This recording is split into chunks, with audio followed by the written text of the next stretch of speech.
मैंने संदर्भ के साथ कहा कि जो बाजीराव पेशवा था, जब 1 जनवरी 1818 को हार गया, वो भगौड़ा था, भाग गया और कुत्ते की तरह 6 महीना तक भागता रहा।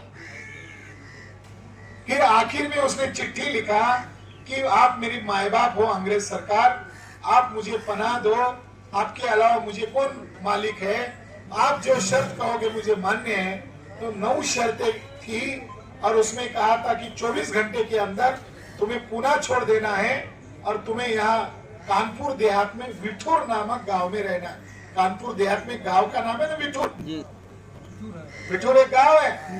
तो ब्राह्मणों ने ये कहानी बताई ब्रिटिश लोगों को कि सीता का वनवास हुआ था, तो सीता जहां पर रुकी थी वो विठूर था। अब ये नालायक आदमी था, ये अपनी नालायकी को छिपाना चाहता था, तो वो भी इस कहानी के पीछे छुपना चाहता। वो 1851 में मरा बाजीराव, यहाँ बिठूर में अंधा होकर मरा, पैरालिसिस हुआ था उसको 1847 में। 16 औरतें, उसकी बीवियां 16 बीवी थी, लड़कियां हुई, लड़के नहीं हुए, कुछ मर गए, तो उसने दूसरे लड़के अडॉप्ट किए।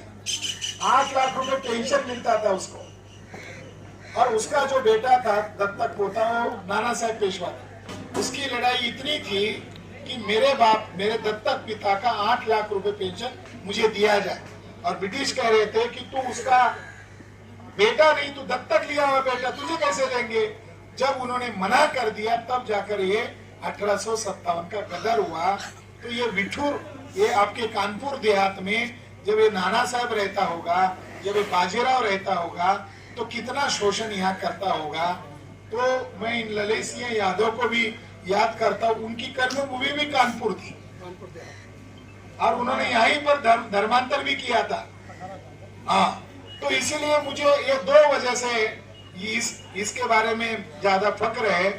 मगर अभी मैं पैंथर जी से मीटिंग करके तय करूंगा कि भीमा कोरेगांव में तो लोग जाते हैं, महाराष्ट्र के लोग, मगर भीमा कोरेगांव का यादगार दिन हमें कानपुर देहात में मनाना चाहिए, ताकि ये जो वही पेशवाओं की औलाद देश पर राज कर रही है और उत्तर प्रदेश में ज्यादा शोषण बढ़ रहा है, तो लोगों के अंदर प्रेरणा पैदा करने के लिए कोई माध्यम चाहिए।